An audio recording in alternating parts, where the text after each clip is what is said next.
back to the live stream here on the channel. Glad to have you guys in here today. We're going to be talking about tomorrow's severe weather event, and depending on if we can make it quick enough, we may start up another live stream either tonight or just put this right into coverage mode for today's severe weather event. So we'll see how things look at 6:50 on if we'll be live for coverage or not later on tonight. But welcome, Caden, Kevin, Legacy, Caleb, and Haley to the stream, as well as everybody else who is watching and not chatting. I can't English. Wow, this is going to be another one of those streams, isn't it?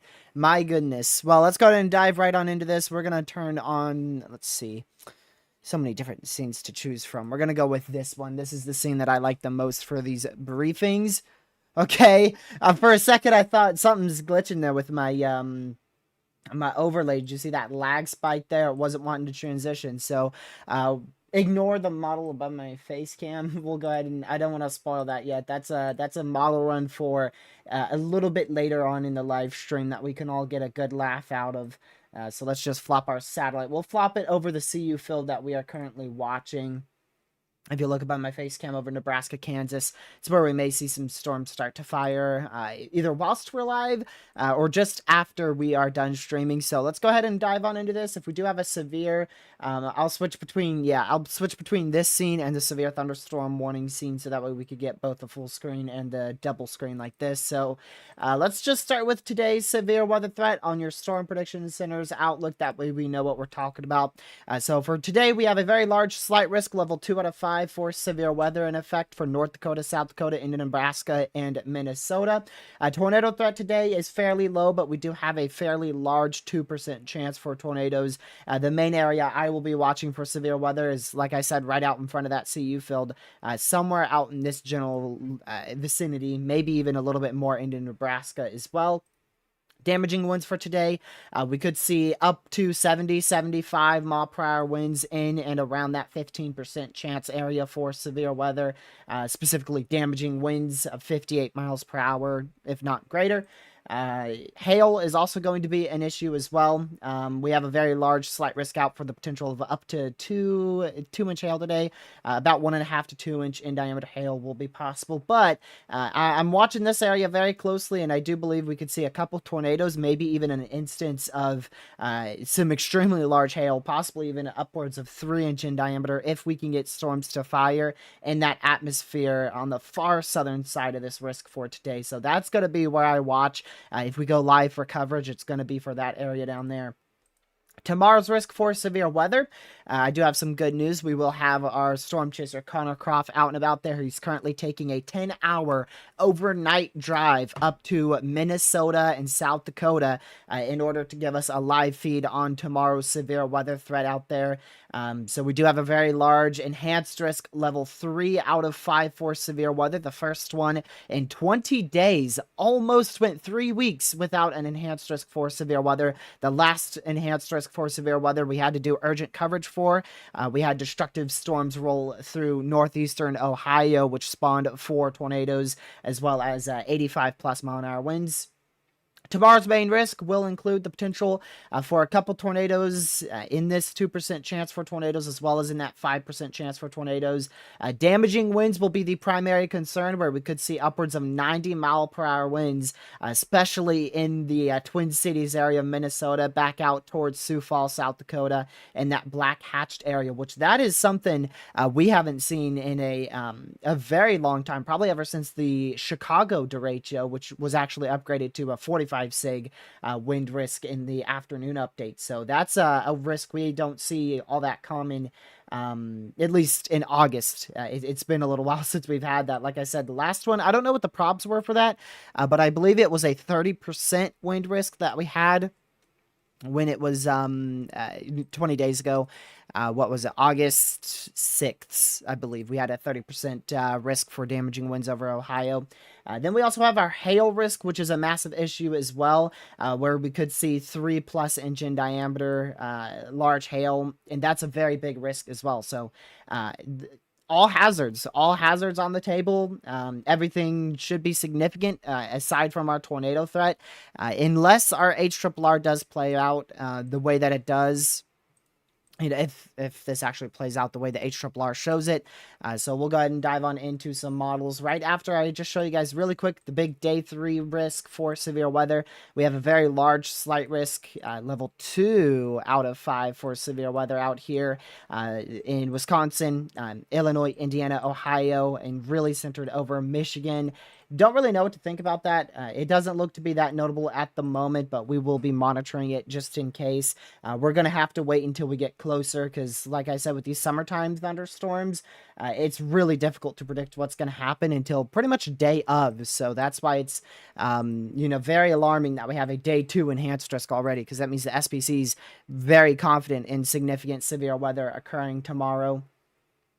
And let's go ahead and dive on into our model runs. There's a couple model runs that I want to show here, three in particular.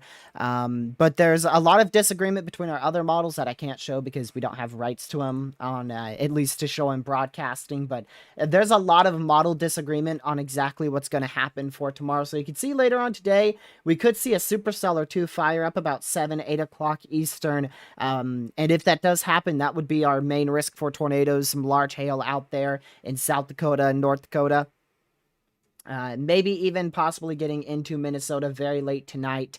But it really looks like a one-storm ordeal out here in South Dakota. So we'll just continue to keep a very close eye on what's happening right now, which is why I'm watching that CU field closely. And we'll see if we can actually manage to get a cell to fire out there in that pretty capped environment. Then as we go into tomorrow, this is Monday morning, 6 a.m. here. We'll progress that even further. This is going to be where our uncertainty starts. Some models like the HRRR have this being our primary threat for severe weather, and then we get a secondary threat for severe weather that swings in later. Regardless, this is going to be an issue. This is going to be your warm front and cold front here. So we'll have I don't know if I can zoom in closer here. Yeah, we're on the right day. This just doesn't look completely correct. We're going to switch over to our instability. Yeah, now you can see it a bit better on that instability. So your low will be here, and you'll have a cold front that trails behind in this area and a warm front in this area. So you're going to have this very large open warm sector all out in front of that, specifically in this area here. That's going to be where your severe weather will be the greatest. You can see the HRRR model agrees with exactly what I drew, maybe a little bit more to the south as well, with the highest ingredients there over South Dakota, Minnesota. And if we go to instability, uncapped. Now, this is something we were talking about on our last live stream about 2 days ago.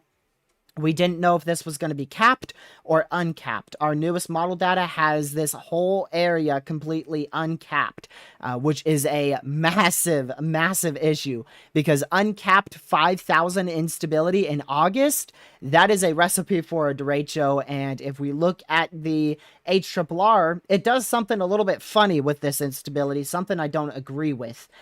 It actually sparks up multiple semi-discrete supercells in that highly tornadic environment. This would result in likely a significant tornado day for southwestern Minnesota. And I personally just don't see that being the case. I think it's going to be more of a linear mode as opposed to these discrete storms firing. I just don't think that's going to happen. And after those storms get out of there, it actually has the other system, which comes from Wyoming, becoming the MCS, not a derecho because it's too short-lived. You can see the MCS forms here and then it dies out here. That's a very short-lived MCS. So it actually has 2 different rounds of severe weather. The first being damaging winds, large hail, and maybe even some strong tornado potential. And then the second round being significant damaging winds near 90 miles per hour with spin-up tornadoes and very small hail. Which I really feel like this model is, I just don't agree with it. It's not painting a picture that I personally think will occur. At this point, I think the NAM 12Z is painting the most realistic scenario here, where we see those storms fire up like the HRRR has.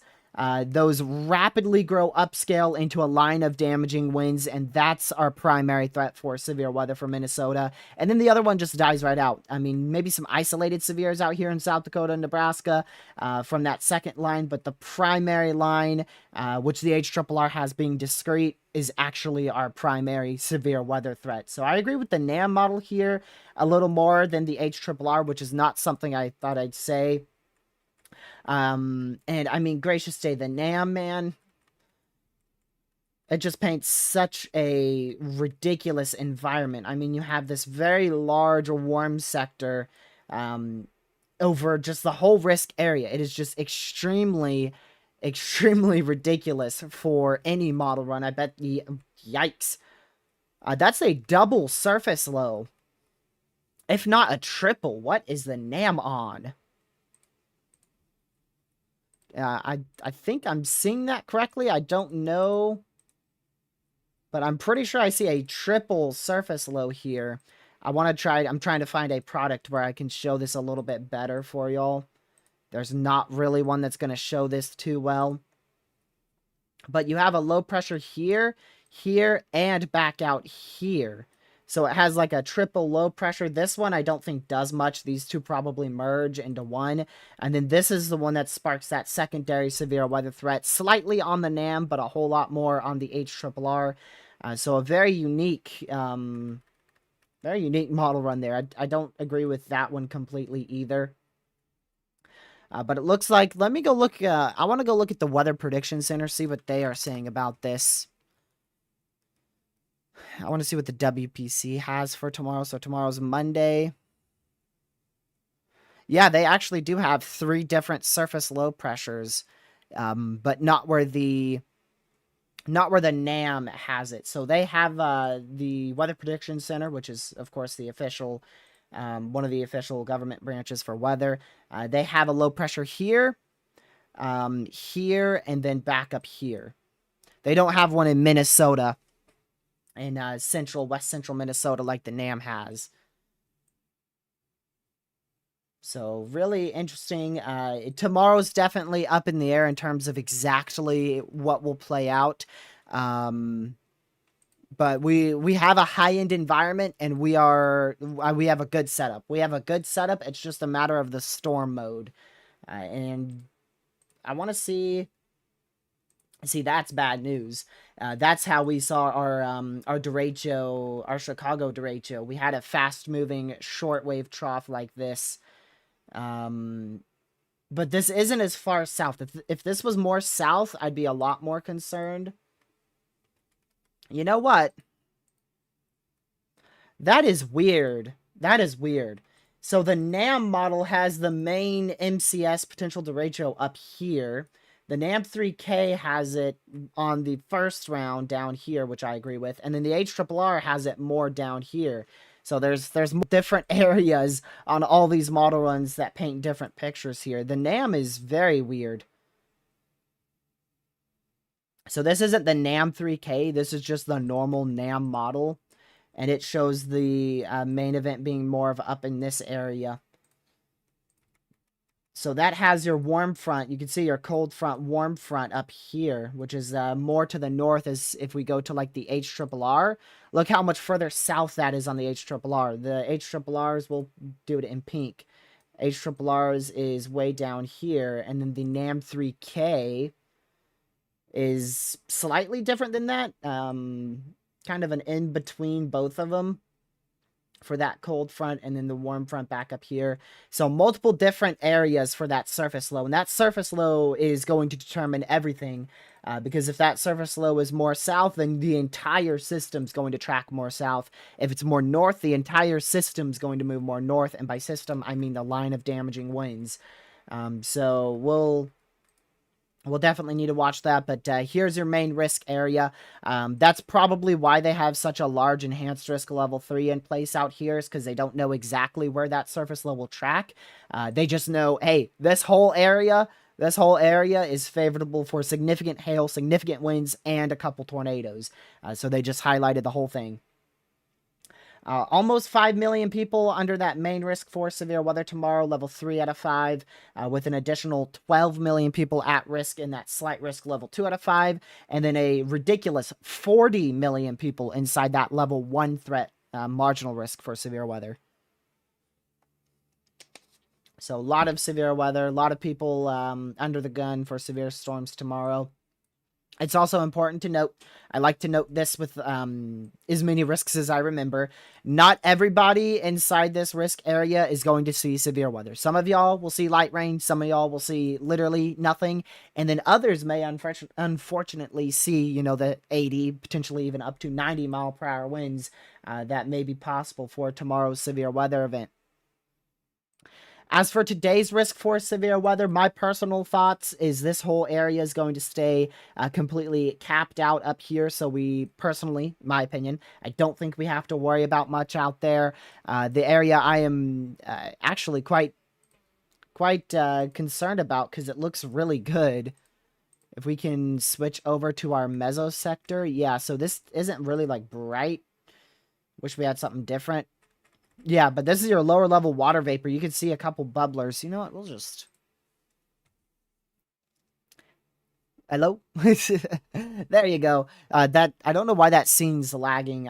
I should have refreshed my my Streamlabs before I started, but you can see those bubblers going up out there in Nebraska, South Dakota. Now Nebraska down here is not that favorable, but these bubblers going up in South Dakota, those are going to be an issue. Those are already firing. They're breaking through the cap. So that's definitely going to be your main severe weather event today. And it looks like those storms are already starting to pop off. We already have some lightning activity. Yeah, look at that. Very early. A whole 2 hours. So slow. A whole 2 hours early, we have these storms popping off in South Dakota. Which that's going to really allow for these storms to be mature before that capping can build in overnight. So that's going to be an issue. I wonder if the new... Yeah, the new HRRR takes note of that. Because these are clustered, it should be primarily a hail threat and damaging wind threat. But we could squeeze out a tornado out here. There's a 2% tornado risk, so I wouldn't be shocked if we can squeeze out a tornado somewhere around the 8 o'clock, 9 o'clock Eastern time frame right in here. Tuesday, so Northern Illinois for Tuesday, that's day 3, right? Yeah, so that's, you're in a slight risk if you're in far northern Illinois. I haven't really, you know what? I'm going to take this opportunity to show you guys the funny model run. Because we have someone asking about this area, and I want, this is not, okay, this is not going to be a serious model run, okay? I want you to know that this is not going to happen, but my jaw dropped because I haven't seen a model do something this stupid in probably a long time. I don't want to say a specific time, but a long time. So let's go out to the end of this model run, and I want you guys to watch this blob of convection in Indiana, Ohio. Watch what happens as we go through Tuesday afternoon. Watch that blob on the NAM3K model.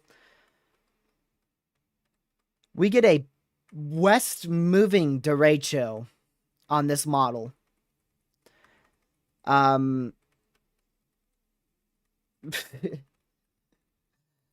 Yeah, that is the most ridiculous model I have seen from the NAM in terms of just outright stupidity.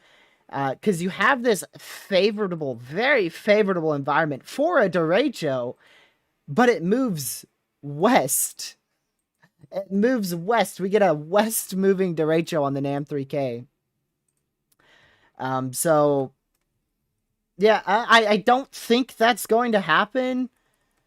I mean, anything's possible with Mother Nature, but I don't believe that's going to happen. No other model shows that. There's your normal NAM. Has barely anything for Tuesday, actually.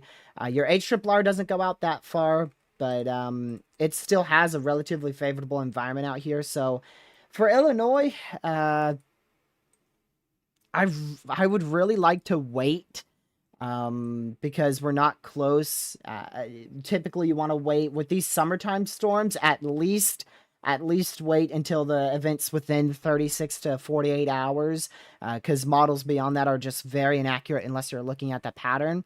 But I would say you're probably not going to see a whole lot out there. I feel like we're going to have that remnant MCS potential derecho move through to your north.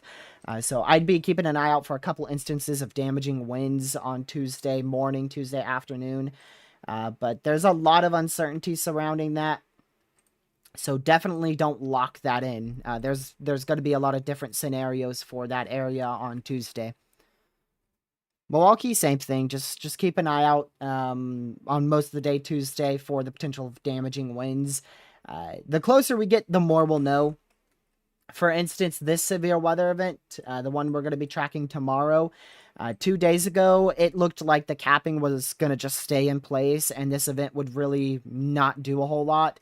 But as we got closer, that capping, on the models started to erode, and then it's like, well, now storms are actually going to be able to fire before the cap builds in, so it's going to be really just another watch and wait situation for day 3. At the moment, I don't see it being significant, but we'll definitely still keep an eye on it. It's most likely going to depend. Matter of fact, I'll rephrase that. It is going to depend. It will depend. What happens tomorrow is going to influence what happens Tuesday. So whatever happens tomorrow, that's going to really influence what could happen Tuesday. And then what happens Tuesday is going to influence what could happen Wednesday. And then Wednesday, I don't think we'll see a lot going into Thursday.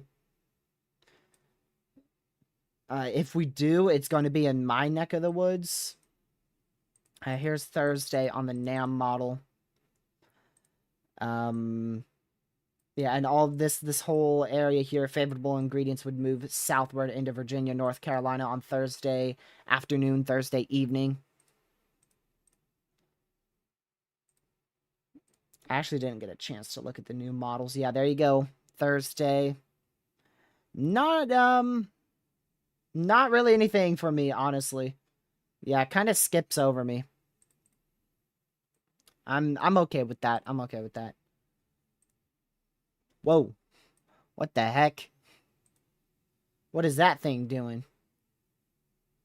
Are we going to do this all over again? Look at that massive, very well-defined negatively tilted trough up there. Where did that come from? When did that get on the models? That's Thursday. Thankfully, that stays up in Canada. The really good news is here, if you look, we have a high pressure here. That's going to help block ingredients from soaring up north. So if we just go back to like today's severe threat and tomorrow's severe threat, that high pressure is more of up here. So you have a high of up there in Missouri and Iowa, which is actually going to help to pull the ingredients more north. Then you have a trough that's going to pull through at that same time. So that's going to actually help increase your amount of moisture return and instability we get up there.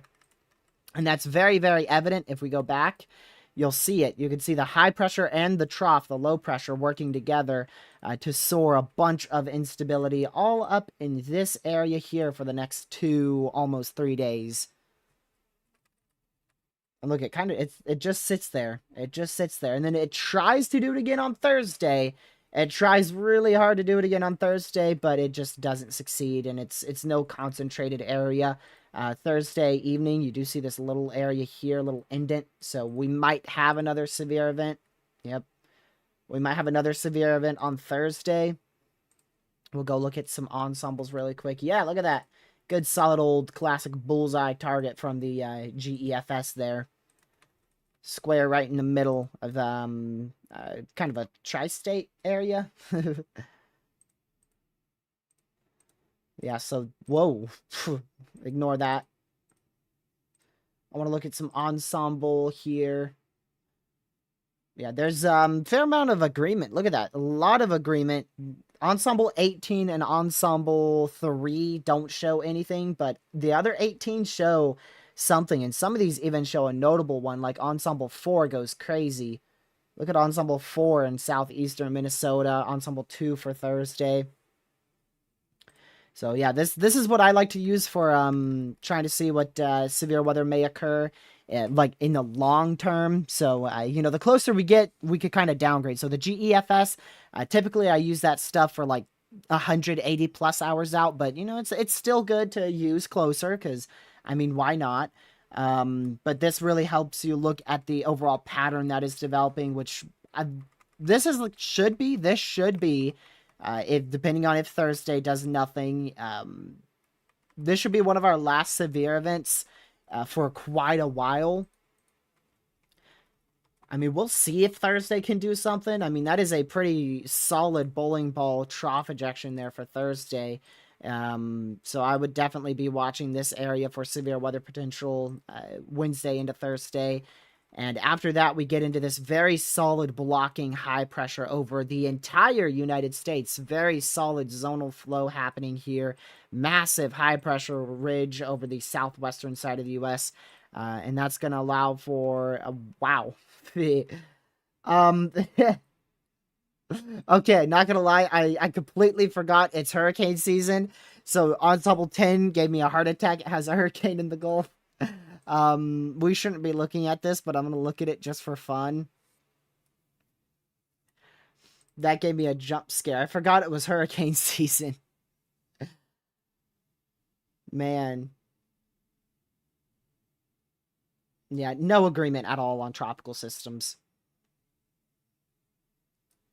But, yeah, let's go to the deterministic GFS because I want to see what that has for the remainder of August as well. Yeah, so if we're going to see any severe weather in the U.S. anytime soon, including tomorrow, it's going to continue to be up in the far northern tier of the U.S., and the most likely area would be up here. That's just where we typically have severe weather this time of year. In August, September, you guys get these derechos and MCSs. So very, very common to see this type of thing that we're seeing today and tomorrow. Now, what's not common is the amount of instability. The amount of instability that will be possible for tomorrow. It's pretty common to see, you know, 2,000, 3,000, even 4,000 up here this far north in August, but if we look at this, we don't have 3,000, 4,000, or even 5,000 out here. We have 6,000, and even some models earlier were showing 7,000 instability in Minnesota. That's not common for any area in the United States. 6 to 7,000 instability. That is at the extreme high end of the charts there. The color table only goes to 6,000. That's as far as it goes. Gray is as far as it goes. We did just get a severe thunderstorm watch. Not shocked by that. So we now have a severe thunderstorm watch in effect for South Dakota into Nebraska. Wow. 75-mile-an-hour winds possible and too much hail possible. I honestly wasn't expecting that good of wording there. That's quite a lot of damaging winds. I was thinking more of 70 at the most for damaging winds today. And honestly, I am a little surprised the hail threat isn't slightly bigger there. Because we are really favorable for hail in this area. And, okay, tornado can't be fully tossed in the trash can, but it's definitely not expected. Could there be a derecho or just isolated strong winds? So, regardless, Cactus, it's going to be widespread. It doesn't look isolated. At least for tomorrow. There's a couple different scenarios. So, at the moment, we see two scenarios. One is we see afternoon storms fire in this area. Those cause large hail damaging winds and even tornadoes. Then we see, same scenario, then we see another line form back here, and that becomes our MCS potential derecho with widespread damaging winds. Then our second scenario is this afternoon area of convection becomes our primary risk, and that grows upscale into an MCS or a derecho. So there's two different scenarios. This first region around 4 o'clock Eastern time, 3 o'clock Central, this area is going to initiate, and it will either become our primary threat for severe weather, or or it's going to be more of a hail threat and more, like you said, isolated damaging wind threat with a tornado threat. And then your second line back here becomes your MCS derecho for tomorrow. Which, if you look at the SPC outlook, it seems like they're betting on that afternoon 4 o'clock storm to be the MCS potential derecho, because that's where they have their hatched area for the potential of 80 plus mile per hour winds. And then the hail threat is just that's over the entire risk area. Hatched hail risk is almost over the whole enhanced. That includes over 1.7 million people for the potential of 3-inch hail tomorrow. So there's a few different scenarios, but those are the main two. And the main two both result in really significant damaging winds, some large hail, and even tornadoes as well. I do think tornadoes will be the least of our concern tomorrow, unless we do see what the HRRR is depicting with discrete storms firing up. Then I do believe tornadoes are going to be a whole lot of a lesser concern. It looks like a ridiculous wind bag with some giant hail. Here's the HRRR model run once again. So this is the first scenario I was talking about. So let me move y'all up here. We're going to move over here. So first scenario, those storms fire up at 4 p.m. Eastern. Very large hail, damaging winds, and even a few tornadoes would be possible. Then that second line forms significant damaging winds, small hail, and a couple spin-up tornadoes. Then we could go to our other scenario. This is your NAM 12K. Afternoon round fires up right there. Actually, a bit later initiation, closer to 7, 8 o'clock Eastern. And that immediately, right off the bat, becomes an MCS to potential derecho in eastern South Dakota with 80, 90 mile per hour winds possible. And that tracks all the way, off the screen into Wisconsin before it spreads out and starts to die out in northeastern Wisconsin. So those are your two different scenarios. We did get a 18Z NAM, and I haven't looked at this. I kind of wish I didn't look at what the heck. Well, this would be a better case scenario, but that's... So we wouldn't get a derecho from this because everything's short-lived, but you'd have an MCS here, MCS here, MCS here, MCS here. So a lot more areas would see damaging winds on this particular NAM 18Z model run. Let me move my mic a little closer here. I got further away. So if there is a derecho tomorrow, there will be one on Tuesday in northern Illinois. Not necessarily, no. Not necessarily. There's a lot of uncertainty on Tuesday. Not necessarily. Maybe, but that's just too much uncertainty on exactly what will happen for Tuesday's severe weather threat.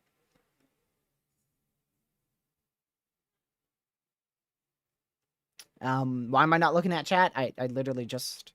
I've been responding to comments for like the last 5 minutes already.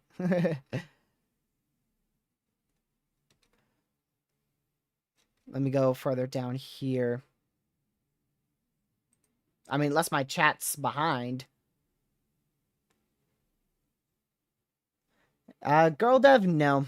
I really don't see anything for Indiana. I could look at an experimental model real quick that goes out further. I won't show this, though, just so that way it doesn't get any nerves up. Yeah, I don't see anything for Indiana.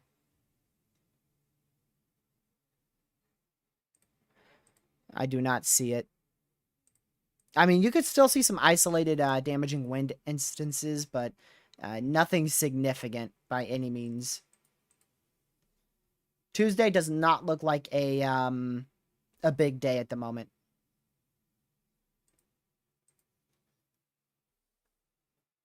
What are the chances of a tornado outbreak?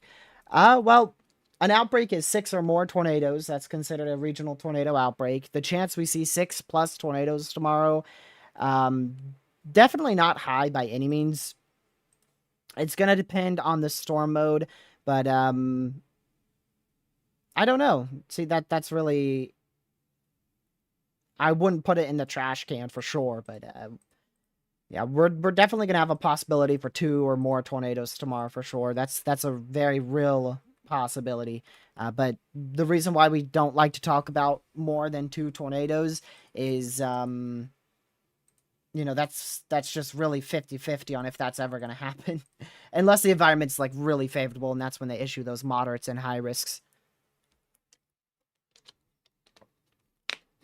Right now, we have a 5% tornado risk, and typically when we have a 5% chance for tornadoes, we see 2 or more tornadoes.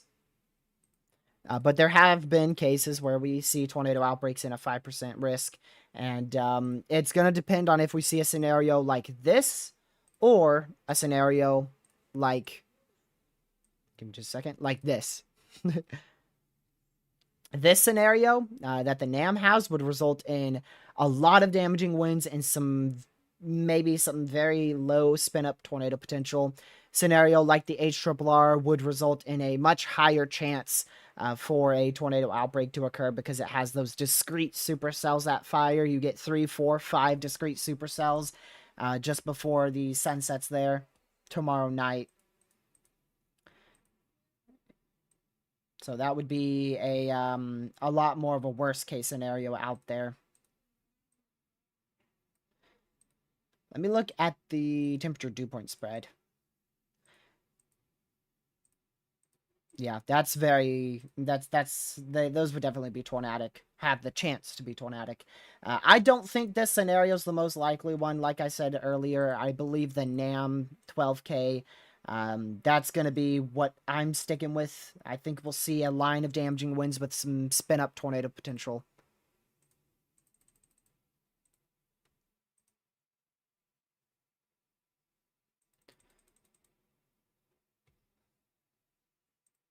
Alrighty.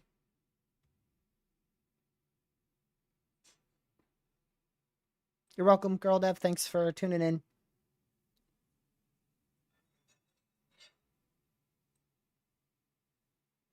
Well, it depends, Kevin, because if we see this line, yeah, a few spin ups, that would definitely be your main issue if we go to your tornado outlook. That's where they have the 5% chance for tornadoes, is for both scenarios, just in case this line does happen, which is what they're betting on at the moment. And also, if we see that discrete storm mode fire up, you can see that's also inside their 5% tornado risk for tomorrow as well. So regardless, this area has the best chance for tornadoes. It's just going to be if we see a line or if we see a kind of more discrete mode with these cells tomorrow. Today, it's going to be a clustery hot mess. So there's your severe watch. Hold on a second.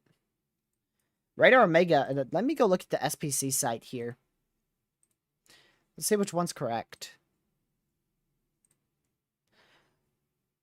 So, you guys out here in O'Neill, Atkinson, Rose, in north central Nebraska, you guys are inside that severe thunderstorm watch. Radar Omega does not have y'all in that watch, but you are. This area is inside a severe thunderstorm watch. Radar Omega does not have that currently. I knew something looked different right when I switched between those two. I was like, that ain't right.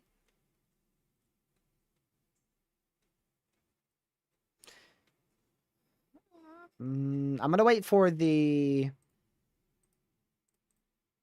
We should get a new HRRR to render in, 22Z, and I want to see if that's going to have more discrete storms. So we'll probably wrap it up here pretty soon. So if y'all haven't already, make sure you hit that like button, share the stream so we can get the word out to more people. We probably won't stay live, but for another 20-ish minutes here.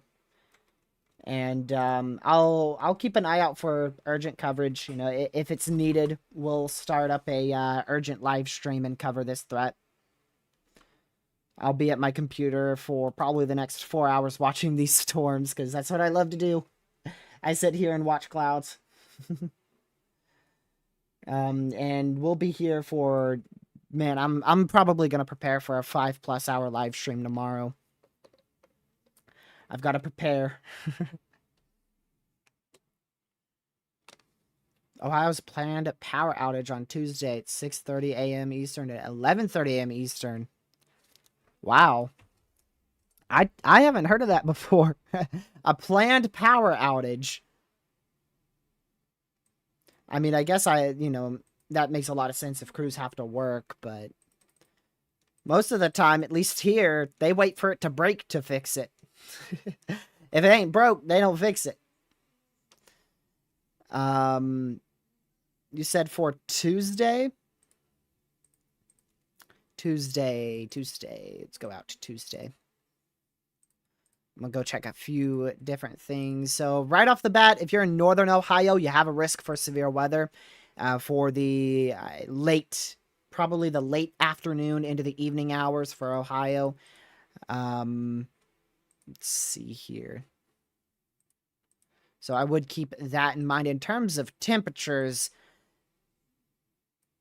how early did you say? Okay, good. So that you should have power by 11:30 because it gets hot fast. I mean, by 1 o'clock, it's already 95 degrees out there. 93 to 95 degrees.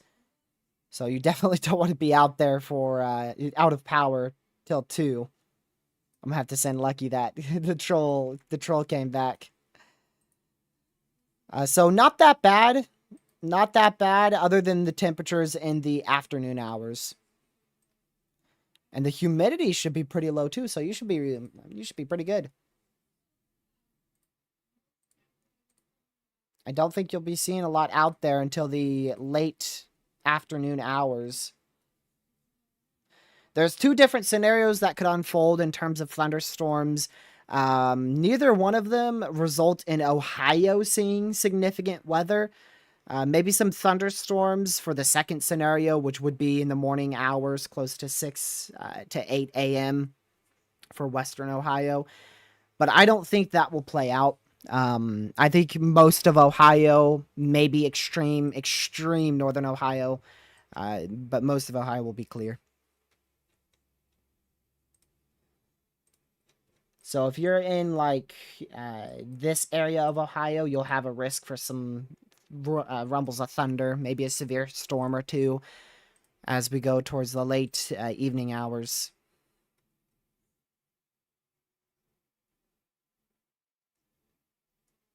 I'm gonna have to go through, delete all the alerts.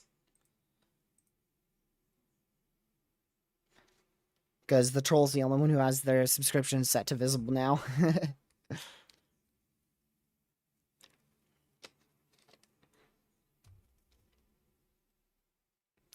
You're welcome. Glad to have you back in here. South Central. Oh, yeah, you'll be perfectly fine. But that is, South Central Ohio will have the highest temperatures probably in the entire state of Ohio. So fingers crossed that that gets back on before noon.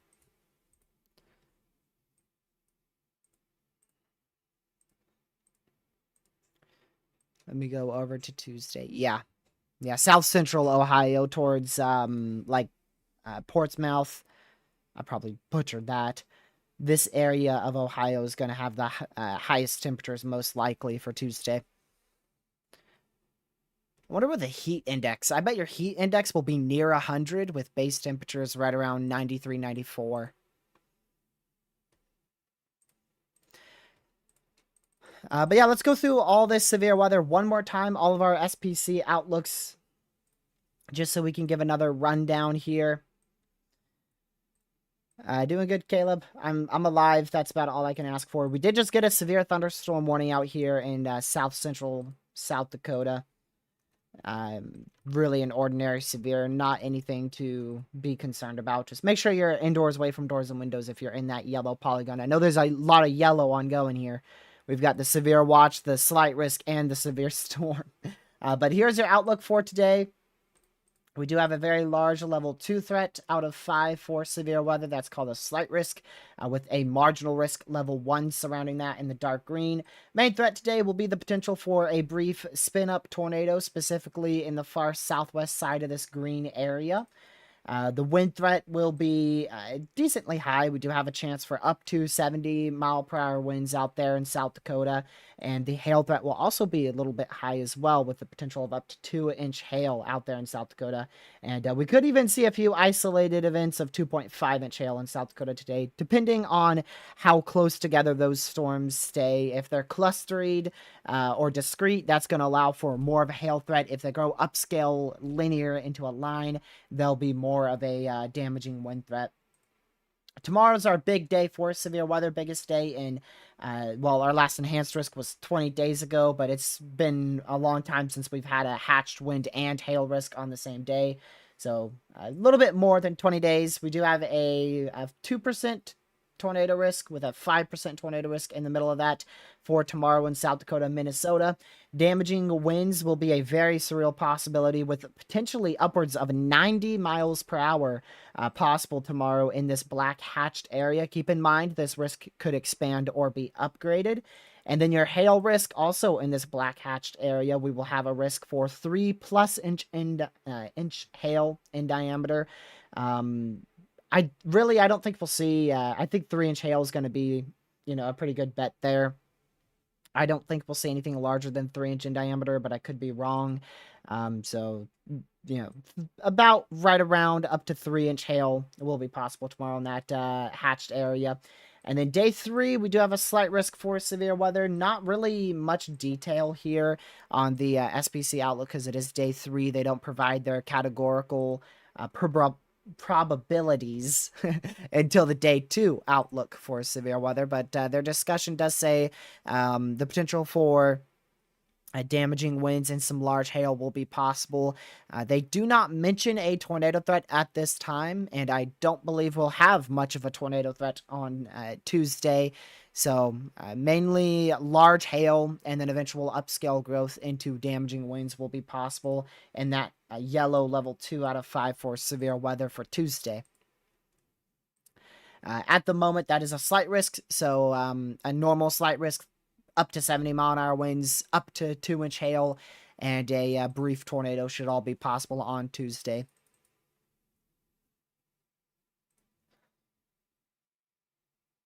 Yeah. Normally we have to...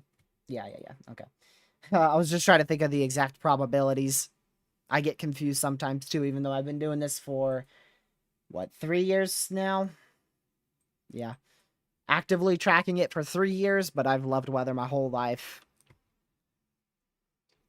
I don't consider, I didn't consider starting tracking weather until I got my software, and I bought, I probably have the receipt for it. That would be a good thing to dig up. See if I could dig up the receipt for GR3, GR level 3, because that was the first radar software I bought. So, like I said, we'll monitor this storm here for a potential urgent stream later tonight, so make sure you have that notification bell set to all, as I will be monitoring that closely, and if we do manage to see any type of more considerable activity increase with that, we may go live for it. It's also in a radar hole, so that's not fun. We won't be able to see it easily. In terms of the tropics, we're still inactive in the Atlantic. Still a ridiculous amount of signals, like I talked about in yesterday's video. Still on board with what I said yesterday. Oh, thank goodness I started talking about that, because I just remembered I got to mention this. So that low pressure in the northeastern side of the Gulf we talked about yesterday, that is now moved into the northwestern side of the Gulf of Mexico already. You can see it chugging along into Texas currently. Right here, you've got this broad low pressure system moving right into Texas. That will cause the potential for flash flooding. I didn't look at their outlook. I don't think they have anything higher than probably a marginal, if not, maybe not even, for tomorrow. Yeah, they don't have a marginal risk, but we could still see isolated rainfall totals up to 2 inches out there around the Houston metro area. But another thing I want to note here, we'll go ahead and look at the HRRR model real quick. This is what we'll probably close with here, because I want to show y'all This is leading somewhere, I promise. Yeah. So there's that low pressure right now, and you can see it. Look at this.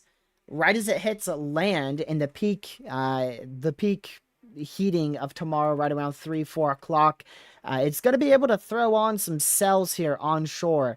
And there is a non-0% chance that we see spin up tornadoes tomorrow in this area here where that tropical system throws up some of these thunderstorms inland. And you can see that from the HRRR model if we turn over to your supercell composite, which is just a very easy way to see your overall tornado ingredients. It's present. It's definitely not high, but it is actually present right out and around Houston for tomorrow morning through tomorrow afternoon and even into tomorrow night and Tuesday morning. There is some tornado ingredients in place out there. Now, definitely not high, definitely not something to worry about, but just keep in mind if you do live in Houston, there's going to be quite a lot of rainfall, and make sure you have a way to receive watches and warnings just in case we see that surprise tornado. But definitely not definitely not something I'd be worrying about. Matt, we shouldn't have capping issues. We are full green light for storms to fire tomorrow, so I'm not worried about a capping issue. We downtrended on the cap ridiculously.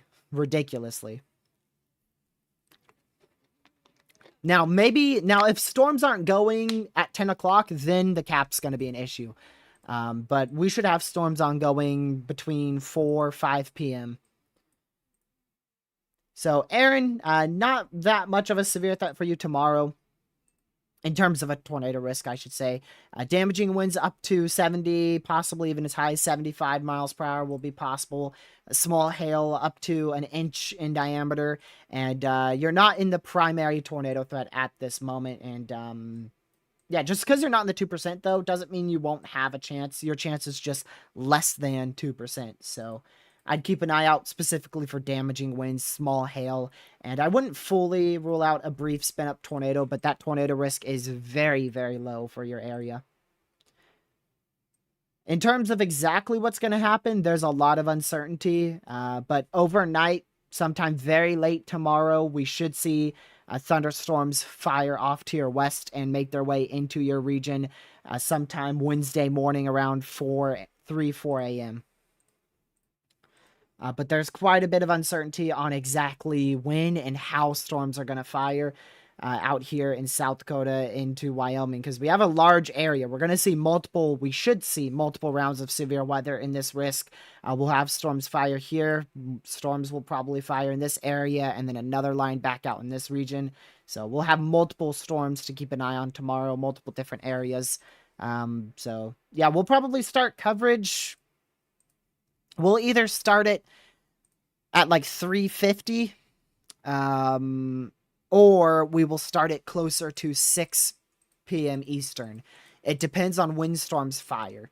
That's the big issue with weather channels is there's really no way to determine when we'll go live until those storms get going. Then we hit that live button. So the two most likely times, though, will be 3:50 p.m. Eastern and 6 p.m. Eastern. Those are your two most likely times for a live stream tomorrow. And I'll schedule it.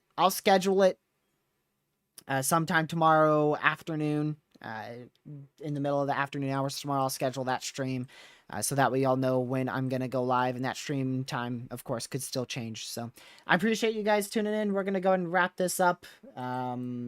I don't think we're going to need to stay live to cover this. It does have a pretty good look to it, though. I'm not even going to lie. It does have that curvature look to it. What's the hodograph out here? Let's go to the forecast here. Mesoanalysis, supercell composite. Ooh.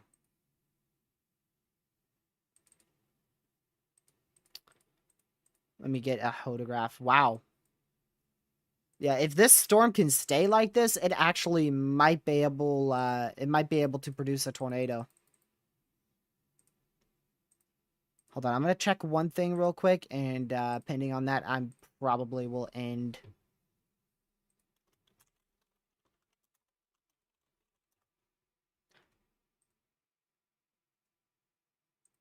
We'll see. We may be right back here if this storm starts to increase in tornadic activity. So keep an eye out for an urgent stream. We'll go live on a second's notice if this storm does become a concern. It does look like it will do something significant. We'll hop back on here. So if you guys haven't already, make sure you hit that like button, share the channel with your family, friends, social media, subscribe if you are new with a notification bell set to all. Let's see. I know it's unlikely, but do you think a 10 hatch tornado risk is possible tomorrow? It's possible, but unlikely, just like you said.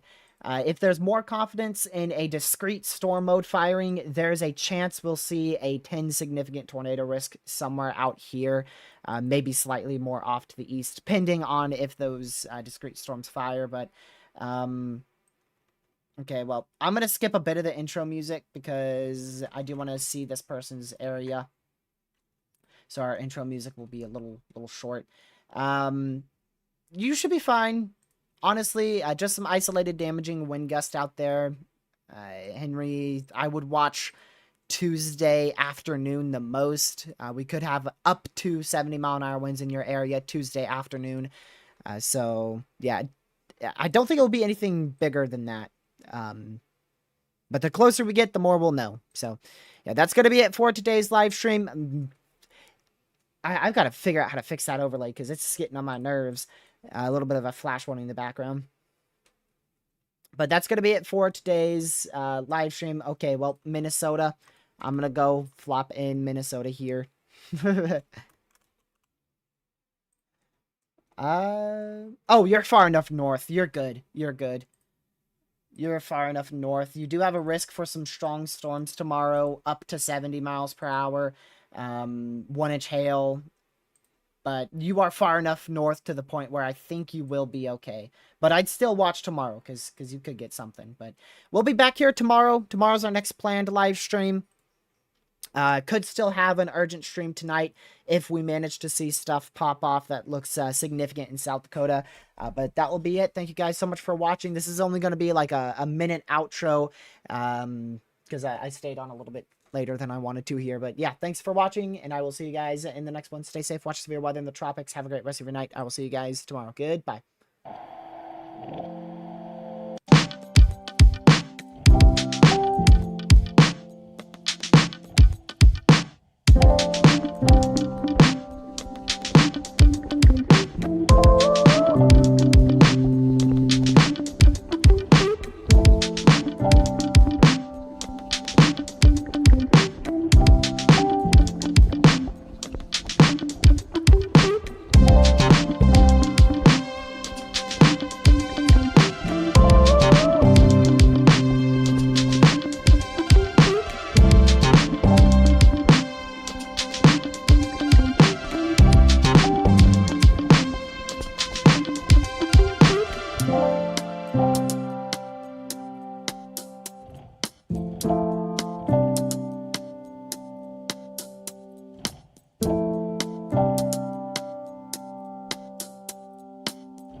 Stay safe, watch severe weather in the tropics, and I will see you guys in tomorrow's live stream. Have a great rest of your night. Thank you, mods, for mod and chat. And yeah, have a great rest of your night. I will see you guys later. Goodbye.